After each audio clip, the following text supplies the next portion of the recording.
خیراد افسری شهریاران بود، خیراد زیوری نامداران بود. با جمع بیننده های عزیز و ارجمند تلویزیون سینما به خصوص با آن نفرانی که دوستدار شو برنامه های ذهنی هستند درودی صمیمی میگویم. شما شو برنامه اینتלקטואلی میزونی خیراد رو تماشا دارید و در این برنامه سوال برای دریافت کلمه پیشنهاد می شود. یادآور بشین برنامه مذکور جهت سزاوار استقبال گرفتن جشن 30 سالگی استقلالیت دولت جمهوری تاجیکستان با مقصد ارزگذاری به تاریخ و فرهنگ، زبان و ادبیات و دستگیری‌های پیوسته پیشوای ملت پرزیدنت جمهوری تاجیکستان محترم امامعلی رحمان راه اندازی می‌شود. چون هر وقت در برنامه ما یک گروه جوانان فعال از دانشگاه و دانشکده‌ها دعوت می‌شوند، امروز در برنامه ما اشتراک می‌ورزند یک گروه خواهشمندان جوانان فعال از دانشکده‌های دولتی فرهنگ و سنتی تاجیکستان به نام میرزو تورسунзода. همه شما رو به استودیوی مرکزی تلویزیون سینما خیر مقدم میگویم. خوش آمده. خوب اکنون بیاید کمی یک شناسایی خرد میکنیم. دانش طلب و بزرگی آموز تا به نگرد روزت از روز. ما امروز یک گروه جوانان خوشبخت زاده دوران استقلالیت، تحصیل گیرندگان شعبه روزنامه‌نگاری تلویزیون از مؤسسه دولتی تعلیمی دانشکده‌ای دولتی فرهنگ و صنعتی تاجیکستان به نام استاد میرزو تورسунзода به برنامه میزانی خیراد تشریف آوردیم تا لحظه چند از دانش عمیق خویش و سواد کامل خود سنجیده باشیم و دانیم که تا به کدام اندازه ما میتوانیم دانش خود سواد خود را رشد دهیم تکمیل دهیم.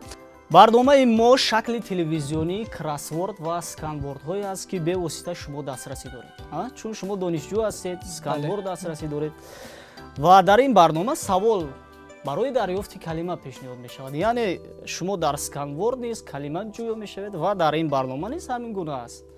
برنامه از 3 دور عبارت است. دور اول دور انتخابی است. یعنی در این دور از 7 نفر شما باید 3 نفر ماند. نفرانی که به دور دوم را خط میگیرند در دور دوم با آنها 3 سوالی پیشنهاد می شود. نفرانی که با مقدار زیادی سوال ها جواب پیشنهاد میکند با دور نهایی را خط میگیرد و در دور نهایی با او 7 سوال پیشنهاد می شود.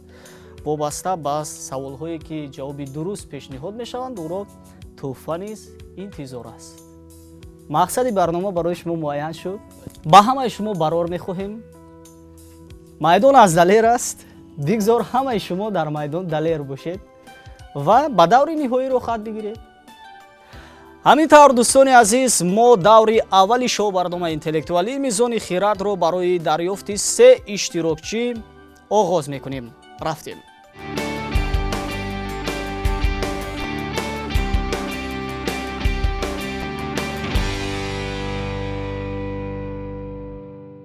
خوب سوال اول پیشنهاد می شود. نفری که جواب سوال را میداند دست میبردارد و پس آن جواب را پیشنهاد میکند. نوا، آهنگ، لحن، خوانش، ترانه، سرود. کلمه از 5 حرف عبارت است. رفتاری بد، رفتاری نازیب، مجازاً حیله، نیرنگ، رفتاری بد نشان دادن، با گفته کسی کار کردن، در تحت تأثیر کسی بودن. گفتیم کلمه از 5 حرف عبارت است. سوال فهمو است؟ اکنون شما بگید که این کدام کلمه است؟ مرحمت؟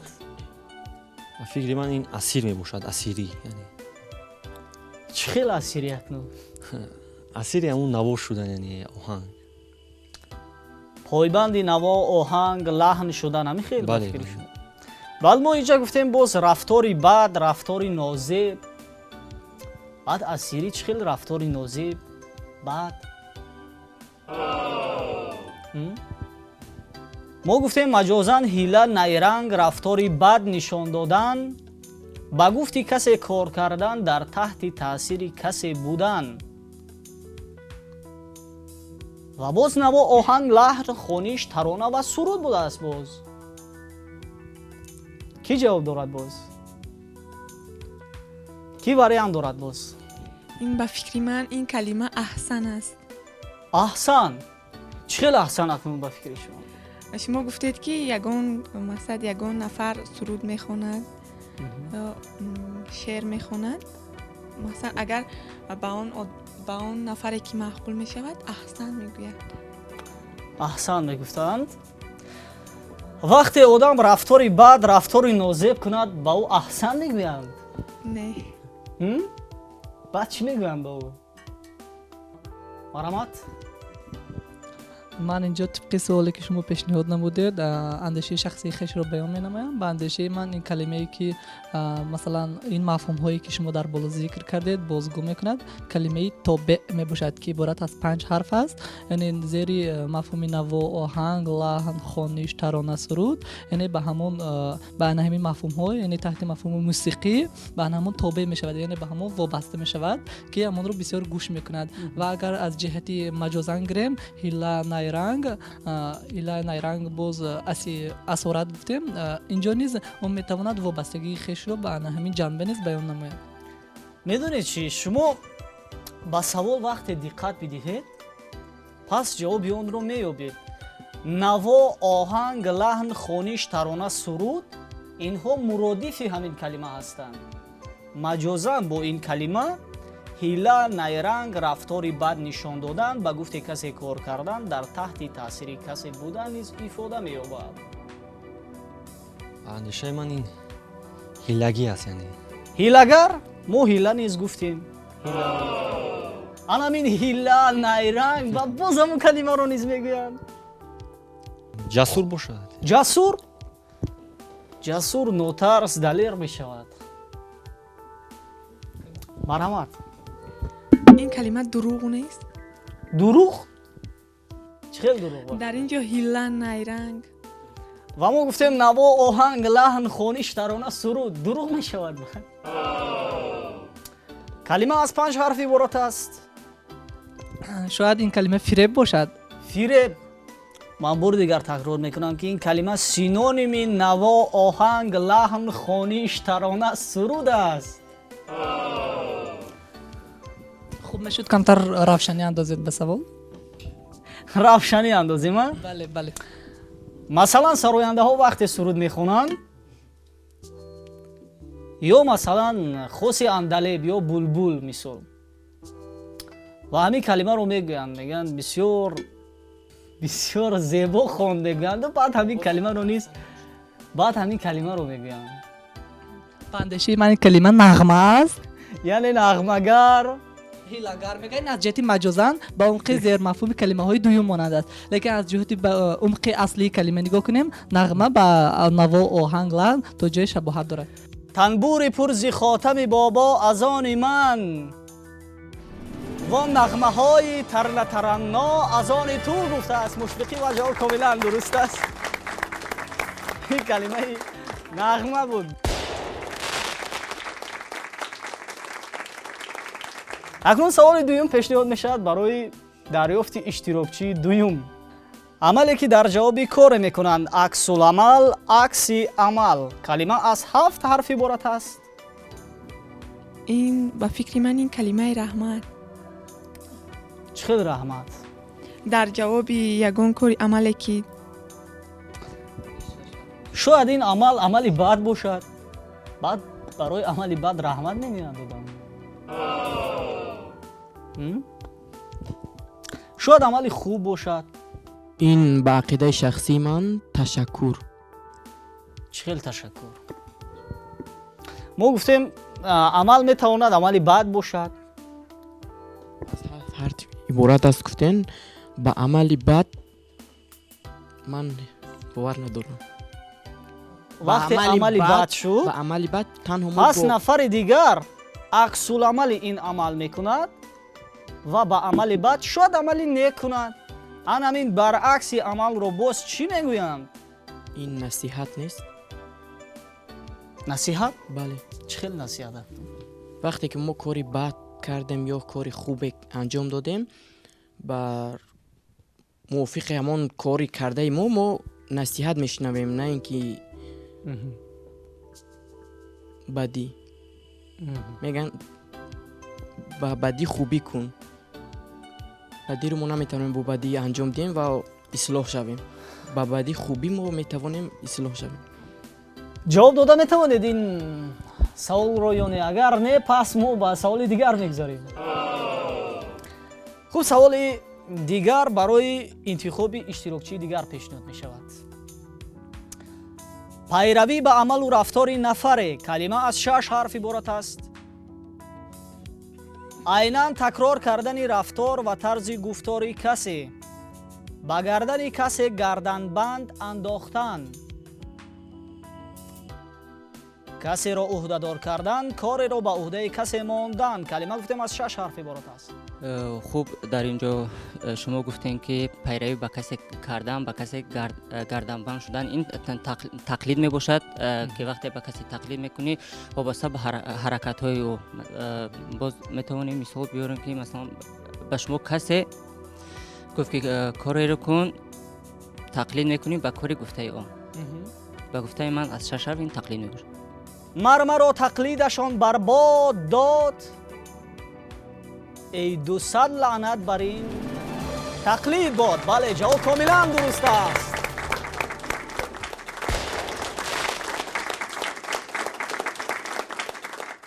سوالی دیگر پیشنهاد می شود برای انتخابی نفر سوم در برنامه میزانی خیرات. با دقت باشید، فکر کنید. پهن کردن، انتشار، پراکنده شدن. کلمه از 4 حرف عبارت است. چاپ، به تب رسانیدن، چاپ کردن، پهن کردن، شنواندن خبر از رادیو و تلویزیون، زنده شدن و زنده کردن بعد از مرگ، احیا. مرحمت، کی جواب دارد؟ مرحمت. پخش یعنی پخش کردن، یعنی پخش؟ بله. چه خیل پخش؟ یعنی همین مواد پخش میکنی، یعنی مثلا پخش؟ بله، پخش. متاسفانه این پخش کردن نیست. نشر. نشر. جواب نشر پیشنهاد شد. جواب نشر پیشنهاد شد و بیاید کف میکنید. جواب کاملا درست است. چنانه که بیننده های عزیز دقت دادید، دور اول شو برنامه اینتלקטואלי میزونی خیرات به انجام رسید و ما اکنون 3 اشتراکچی دور دوم رو انتخاب کردیم. اکنون میسازد با 4 نفر دیگر خیر و خوش کنیم، چون که نتوانستید با سوال ها جواب درست پیشنهاد کردید. به همین خاطر شما میتوانید برنامه ما رو ترک کنید. بار دیگر برای آمدن هایتون اظهار سپاس. خوش آمدید.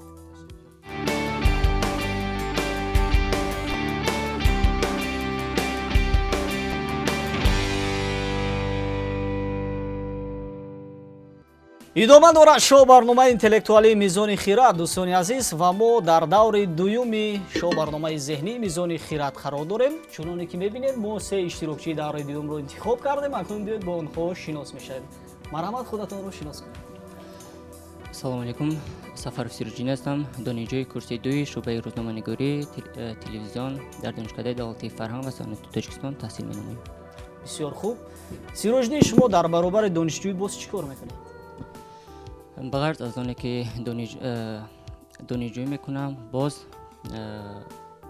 ба омӯхтани касби актёрӣ машғул ҳастам ва баъд аз дарс ба курсҳои кӯтоҳмуддат меравам. яъне пешаи актёриро бисёр дӯст медоред? бале, аз хурдӣ дӯст медорам.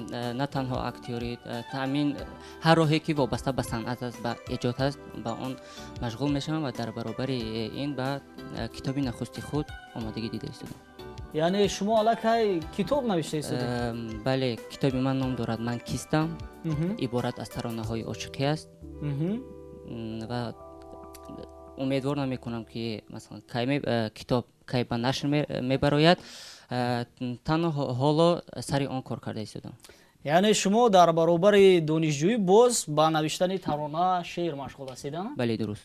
من مجید و مفتون هستم، کورسی 2 روزنامه‌نگار، هم کورسی همی هستم. ҳамкурси сироҷдин ҳастед? بله. шумо медонед ки дар ин барнома бояд ҳар кас аз тани худаш ҷавоб диҳад. بله. яъне ҷое шавад баъд шумо ҳуқуқ надоред аз тани сироҷдин ҷавоб диҳед. بله. шумо чӣ кор мекунед?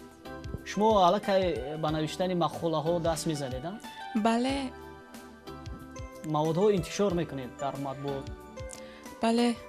шумо? ман умедҷони амонӣ ҳастам, зодаи ноҳияи Ашди вилояти Суғд, ҳамчунин таҳсилгирандаи зинаи рӯзноманигори телевизион. ба ғайр аз ин боз мухбири рӯзномаи Ворисони Суғд дар шаҳри Хуҷанд мебошам. Ғайр аз ин боз гирандаи стипендияи Кумитаи кор бо ҷавонон ва варзиши назди ҳукумати Чумхурии Точикистон. Ҳамчунин волонтёри фаъоли назди рӯзномаи ҷавонони Точикистон мебошам. ба ғайр аз ин боз ҳар ҳафта рӯзномаҳое ки дар матбуоти мо имрӯз ба нашр мерасанд аз қабили ҷумҳурият, садои мардум, чархи гардун, ҷавонони Тоҷикистон, мақолаву шеърҳои ман тоза ба тоза нашр мегарданд.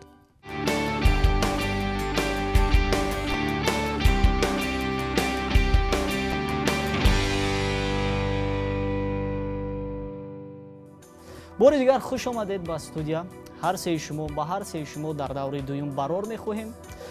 акнун саволи аввалро аз кӣ оғоз кунем? Кӣ мехоҳад иштирокчии аввал бошад? аз Сироҷиддин оғоз кунем.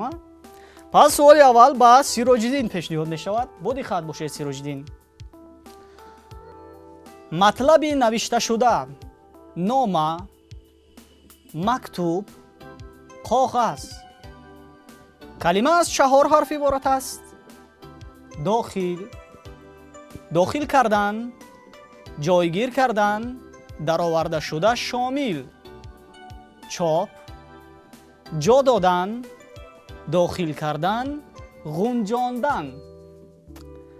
навиштани матлабе дар рӯзнома ё китоб. калима гуфтем аз 4 ҳарф иборат аст. савол фаҳмо аст Сироҷиддин? бале фаҳмо, метавонам аз вақт истифода барам. дар ихтиёр 10 сония вақт доред. вақт рафт.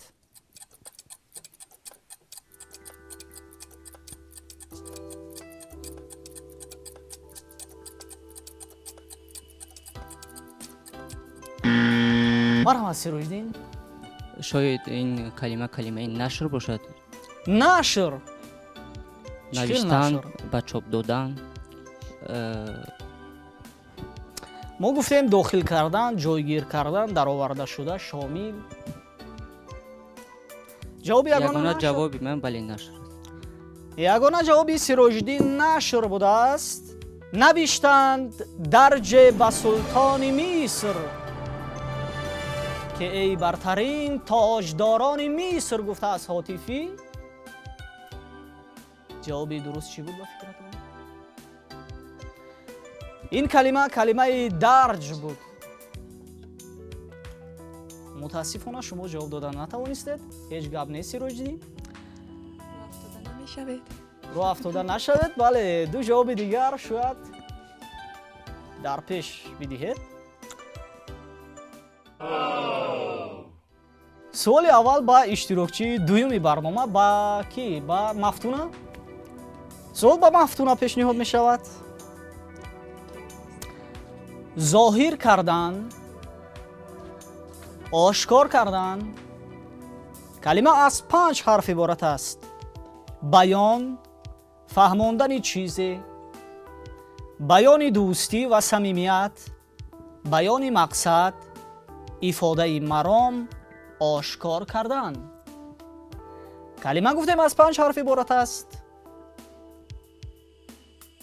тасаввур кунед ки вақте шумо дӯсти умедҷон ҳастед, ҳамон калима дӯстии шуморо нишон медиҳад то ҷое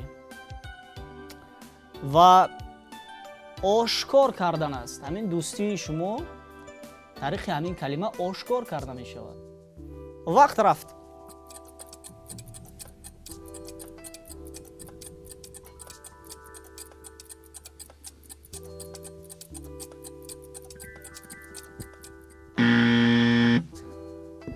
марҳамат Мафтуна.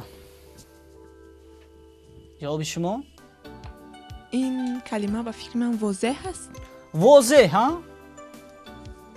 возеҳ? ин ҷавоби ягонаи шумо аст? ҷавоби дигар доред ё варианти ягона возеҳро интихоб мекунед? возеҳ. возеҳ ҷавоби ягонаи Мафтуна бону возеҳ будааст. ба ин маънӣ ҳофиз чунин мегӯяд: ҷоми ҷаҳоннамос, замири мунири дӯст, اظهار احتیاج خود آنجا چی حاجت است گفته است. متاسفانه این کلمه واضح نبود بلکه کلمه اظهار بود. بله، اظهار دوستی میکنید شما، اظهار آشنایی میکنید، اظهار عشق میکنید. اظهار عشق نمیکنیم. اکنون سوالی یکم با اشتراکچی سیومی برنامه پیشنهاد می شود با امید جان. با دقت باشید امید جان. چوبچه یا کاغذ پاره که برای یافتن صحیفه درکاری بین صحیفه کتاب گذاشته می شود کلمه از 6 حرف عبارت است.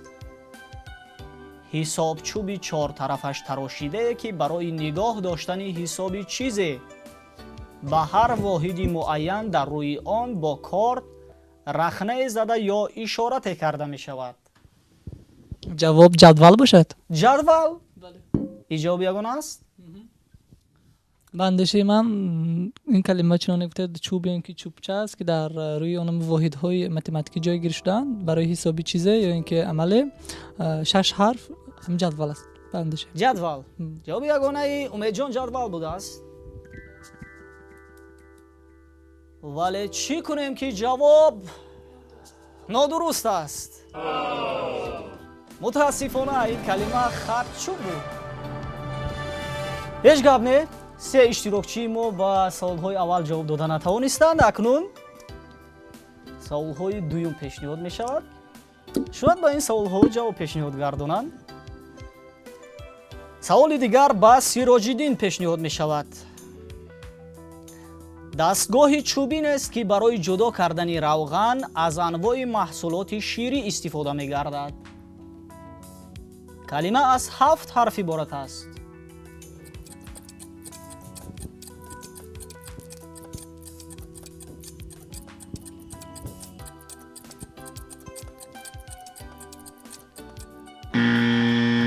مرحمت سیراج‌الدین، جواب یگانه شما اکنون. به این سوال من جواب ندارم. جواب ندارند آخر سیراج‌الدین جواب ندارند. چه خیلی جواب ندارید؟ چرا؟ سوال مفهوم بود؟ یا با چنین چوبچه وا نخوردید؟ شاید وا نخورده باشم. شاید وا نخورده باشند. خلاصه سیراج‌الدین با این سوال جواب دادن نتوانستند بیننده‌های عزیز. اکنون با شما سوال میدیم. دوغ خورده اید؟ بله. باره همین رفتی کشیدن دوغ رو دیدید شما؟ بله دیدم. ما در خانه خود اگر دوغ کنیم ما تجهیزات تکنیکی با تجهیزات تکنیکی توسط همین دستگاه چوبی که با نام چخچوب است بسیار لذت دیگر دارد. سوال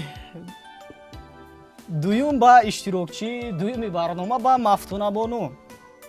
چوب یا خیمچه درازه که مکتبداران در گذشته با آن طالب علمان را تنبیه می‌دادند. کلمه از 7 حرف عبارت است. چوبی که با آن سربازان گناهگار را می‌زدند. مفتونه از وقت استفاده ببرید یا جواب دارید؟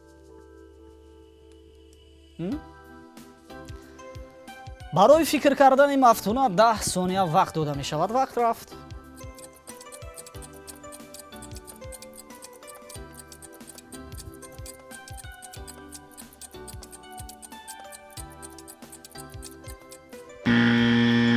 متاسفانه جواب ندارم. متاسفانه مفتونه جواب نداشتند. آنان این کلمه رو ادب چوب میگویند. آخر ادب چوب. خوب، سوال دیگر با امید جان پیشنهاد می شود. یک نوع متای ابریشمین خیتایی یا چینی، حریر، متای نفیس، دیبای نفیس منقش، شاهی نازک نقشدار. کلمه از 7 حرف عبارت است. کاغذ نفیسی از حریر ساخته شده که برویش خط می نوشتند. مجازاً شمشیر.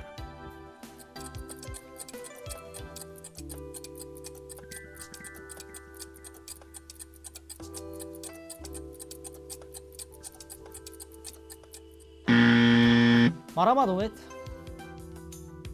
این شاید کرینپلین باشد. کرینپلین. بله. کرینپلین بسیار جوابی عجیب. یعنی جوابی یگانه است.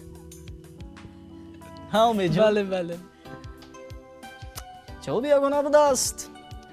زان رنج تنش چنان گران شد که ضعف چطوری پرنیان شد. گفته از شمشدین شاهین.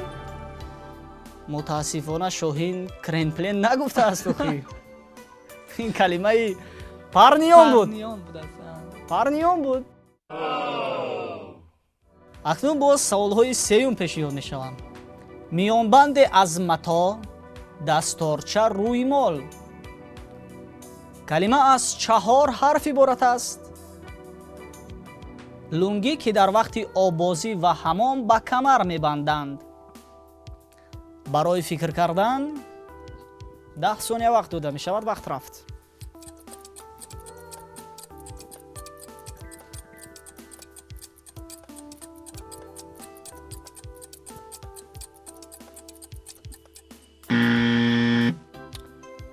مرحمت سیراج‌الدین.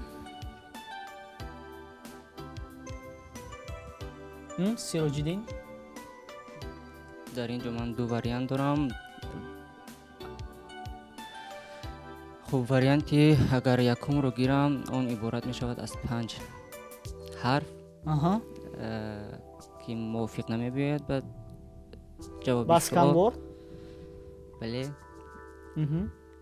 شاید بند باشد. بند ها؟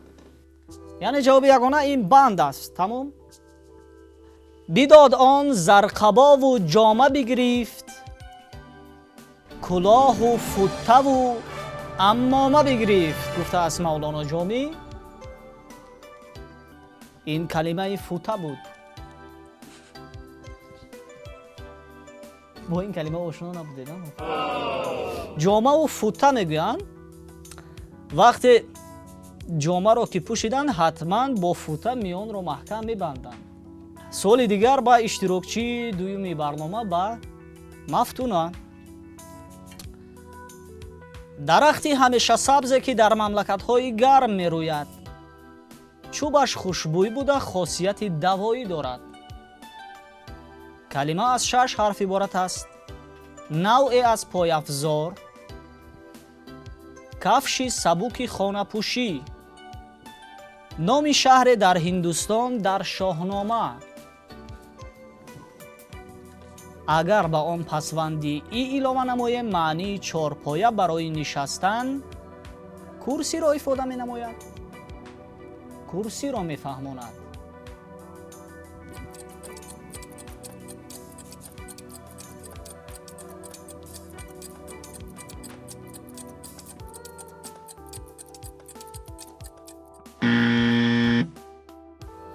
مرحمت. جواب هست مفتونا؟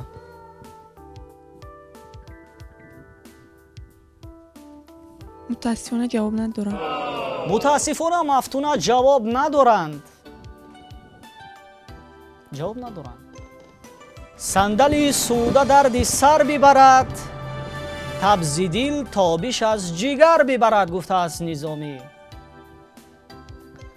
این کلمه صندل بود و اگر با اون پسوندی ای علاوه میشد پس چی میشد؟ صندلی میشد. صندلی میشد. بله. ای رو شما گفتید که ای رو علاوه کنیم صندلی میشه. من صندلی گویم موافقت نمیکند حرفم. صندل میگفته دوخیر. هیچ گپ نی مفتونا بانو، هیچ گپ نی. اکنون سوال نهایی پیشنهاد میشود، یعنی سوال آخرین دور دوم با امید جان پیشنهاد میشود. اگر با این سوال امید جوابی درست گرداند پس اشتراکچی دور نهایی میشود، چون که شما با 3 سوالی جواب دادن نتوانستید. پس با دقت با این سوال گوش دهید، شاید اشتراکچی دور نهایی شوید. شاهاثر طبی ابوعلی ابن سینا القانون، نام پورش القانون فی الطب، در سالهای 1000-1020 به زبان عربی نوشته شده است. он аз чанд китоб иборат аст? ин рақам номи ноҳия низ ҳаст. яке аз баҳоҳои хонандагон аст. ин 5 китоб мебошад, зени ноҳияи 5 дар вилояти хатлон аст ва ҳам баҳое ки ҳар рӯза ман мегирам. ҷавоби ягонаи умедҷон 5 будааст ва ҷавоб комилан дуруст аст. чунки ба ҳамин хотир акнун шумо иштирокчии даври ниҳоии шоу барномаи интеллектуалии Мизони Хирад мегардед. ба Мафтуна ва Сироҷиддин изҳори сипос мекунем ба он хотир ки иштироки хеле хуб ва бисёр фаъол доштанд дар барнома. ба ҳар дуи шумо 2 китоб тақдим мекунем ва боварӣ дорем дар рафъаи озмуни фуруғи субҳи донои китоб аст. барои шумо ин китобҳо манфиатовар хоҳад буд.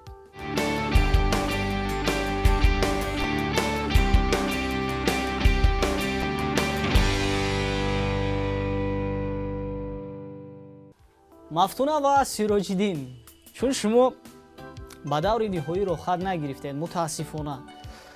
акнун ман мехостам андешаи шуморо нисбати бозии имрӯза бифаҳмем. барномаи хуб буд. суолҳое ки пешниҳод шуд хело мураккаб ва мушкил буданд. ба ҳар ҳол бозӣ хело шавқовар буд. ташаккури худро нисбати он нафароне ки ин барномаро ташкил намуданд мерасонам. барои эшон дар пайроҳаи эҷод сарбаландӣ хоҳам. сипос аз шумо Сироҷиддин, шумо бозии бисёр хуб доштед, вале мутаассифона бахт мегӯянд, вале бахт барои шумо нахандид то ҷое.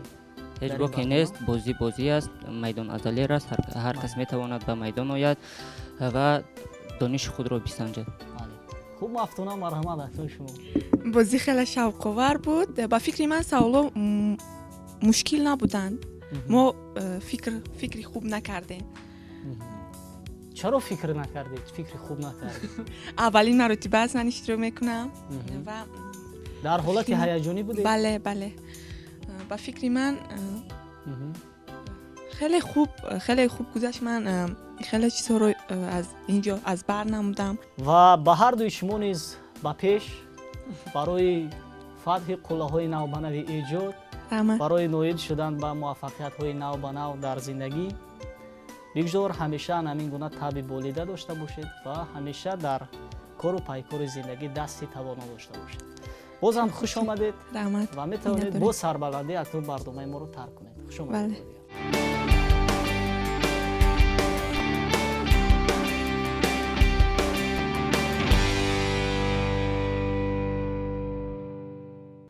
ҳамин тавр дӯстони азиз, иштирокчии давраи ниҳоии шоу барномаи интеллектуалии Мизони Хирад, Умедҷон, донишҷӯи бахши дуюми шӯъбаи рӯзноманигории Донишкадаи давлатии Фарханг ва Санати Точикистон ба номи Мирзо Турсунзода интихоб шуданд ва акнун дар ин давр ба умед 7 савол пешниҳод мегардад ва боварӣ дорем ба қисме аз ин саволҳо ва шояд ба ин ҳамаи саволҳо ҷавоби дуруст пешниҳод гардонанд.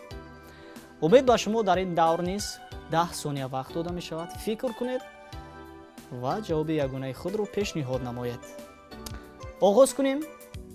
бошад рафтем. саволи аввал: озмоиш, имтиҳон, таҷриба. калима аз 5 ҳарф иборат аст. санҷидан, санҷида дидан, имтиҳон кардан, аз таҷриба гузарондан. калима гуфтем аз 5 ҳарф иборат аст. бояд ҳам маънои ҳамин калимаҳое ки зикр гардидаанд, озмоиш, имтиҳон, таҷриба, ё ки санҷидан, аз таҷриба. озмоиш гуфтем, имтиҳон, таҷриба, санҷидан, санҷида дидан, имтиҳон кардан, аз таҷриба гузарондан гуфтем. ва боз қайд кардем ки калима аз 5 ҳарф иборат аст. агар ҷавоб дошта бошед марҳамат, агар вақтро истифода баред пас 10 сония вақт дар ихтиёр доред.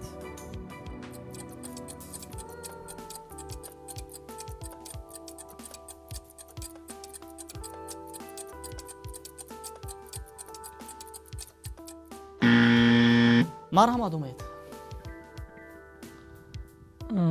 شاید این هم معنای کلمه های آزمایش، امتحان، تجربه، سنجش باشد. سنجش؟ سنجش ها؟ جواب رو دیگر نمیکنید. وریانت یگانه سنجش شود از هر طرف قوی پیوند، لیکن از آزمونی گوناگون گفته است مولانا. یک کلمه آزمون است، 5 حرف داره. درست. اکنون سوال دوم پیشنهاد می شود. قسم حصه کلمه از 4 حرف عبارت است. عطا، انعام، هدیه، تحفه. استعداد، هنر، قابلیت. در کارخانه ها، در فاکولته ها استفاده می شود.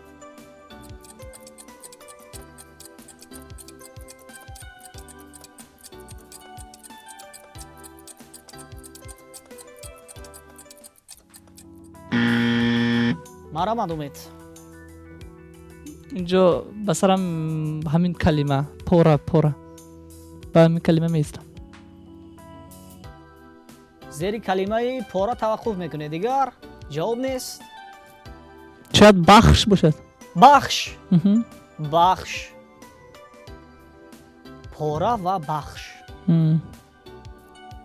زیرا اینجا چنان شما گفتن که در کارخانه ها حتی هستن. مثلا در بسیار کارخانه ها، مثلا من خودم تشریف آوردم، دیدم در اونجا دیدم که یعنی تقسیم بندی کردن. اینجا سینونیم کلمه ها عموما استفاده کنیم، همشون یک قسم کردن، حصه، پورا، یعنی تقسیم بندی به بخش ها گیریم، یعنی به گروه ها. همه سینونیم های کلمه هم دیگر هستند. در فاکولته ها چی؟ مثلا بخش روزانه است، غیبانه هست. شاید بخش است، 4 حرف داره. پورا نمیکنیم ها؟ نه بخش میکنیم. بخش رو انتخاب یگانه. بله. از جواب روی نمیگردونید. نه. و درست میکنید که روی نمیگردونید، چون که جواب کاملا درست است.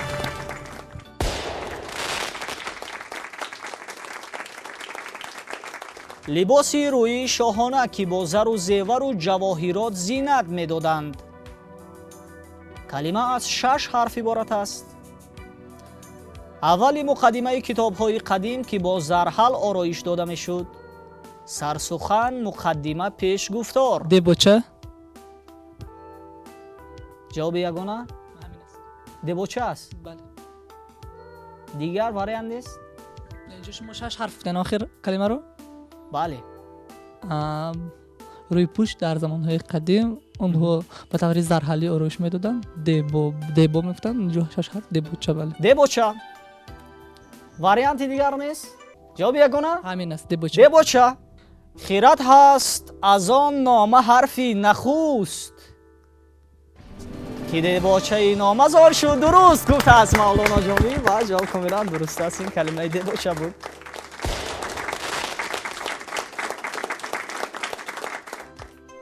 سوال 4 پیشنهاد می شود. امید پای ایز عقیب پس قفا دنبال.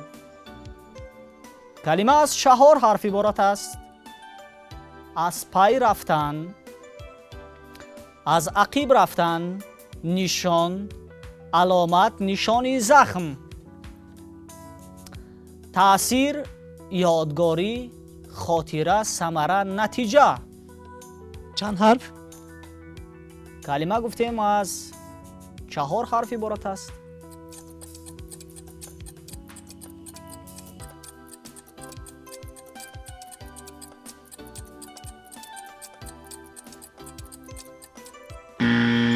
مرحمت امید. شاید این کلمه خنده‌آور باشد، لیکن میگن مثلا از پی اون مثلا ایزش ماندین که از عقیبش میگن از دنبالا، از دنبالش از پشتش میگن. کلمه شاید پشت باشد. پشت. بله. پشت.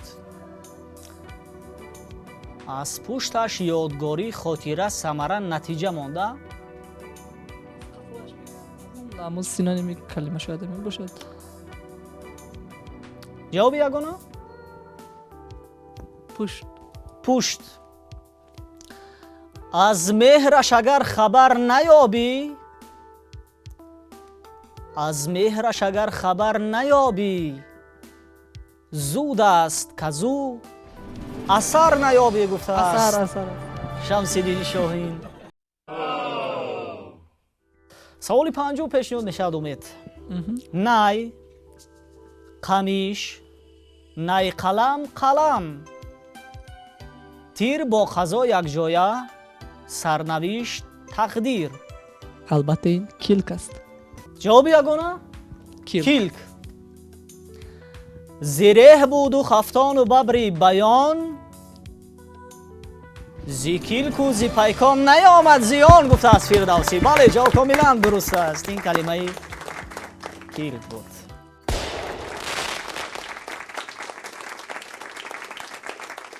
سوال ششم پیشنهاد میشود امید. خانه استقامتی عمارت استقامتی کلمه از 4 حرف عبارت است. خانه و حجره که عاشق در وقت جدایی از محبوبه در آن غم و غصه میخورد. در ادبیات دو مصرعی به هم علاقمند شعر. چون شما با ایجاد شعر مشغول هستید شاید این کلمه رو بدانید. برای فکر کردن 10 ثانیه وقت دارید. وقت رفت.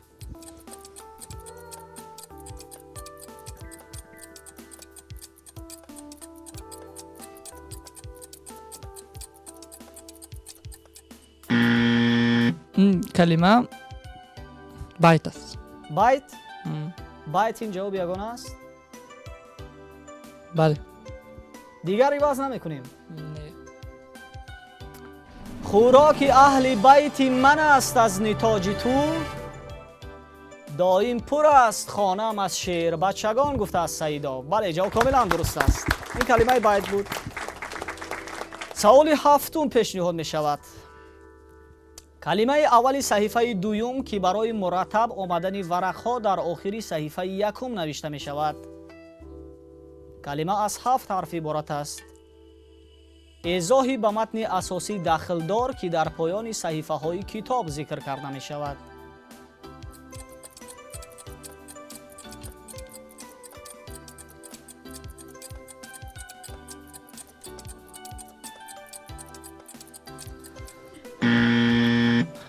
شاید توضیحات باشد. توضیحات ها؟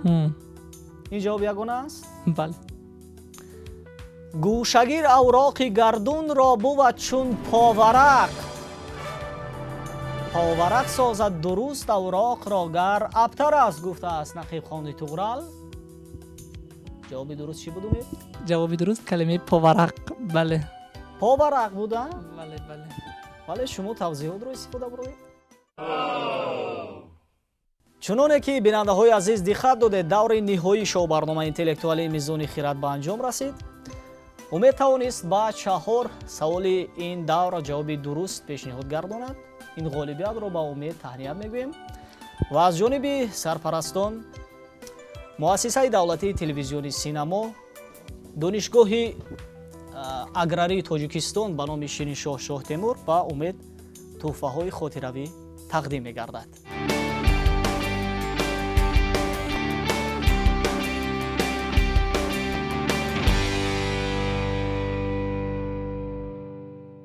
امید چون شما غالب دور نهایی شو برنامه اینتלקטואلی میزونی خیرات شدید، یعنی تا یک اندازه غالب برنامه امروزه شدید. اکنون چی حسیات است؟ چی گفتنی دارید؟ چی اندیشه ها است نسبت برنامه امروزه؟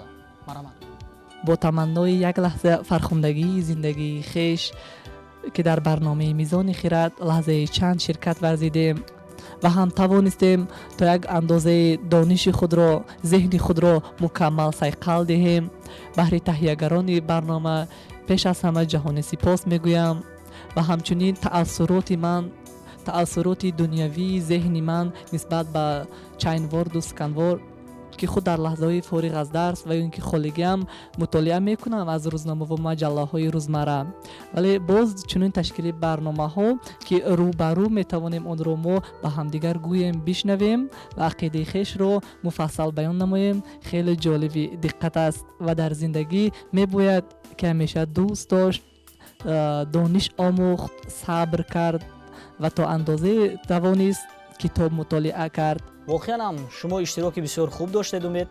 این غالبیت مطلق رو به شما تبریک میگویم و باوری داریم در نشرهای بعدی برنامه باز هم یکی از اشتراکچیان فعال شو برنامه اینتלקتوالی میزونی خیرد میگردید. بار دیگر خوش آمدید. تشکر زیاد.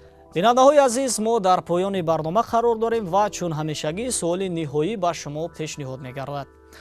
نام کتاب تفسیر اوستا با زبان پهلوی بزرگ عظیم.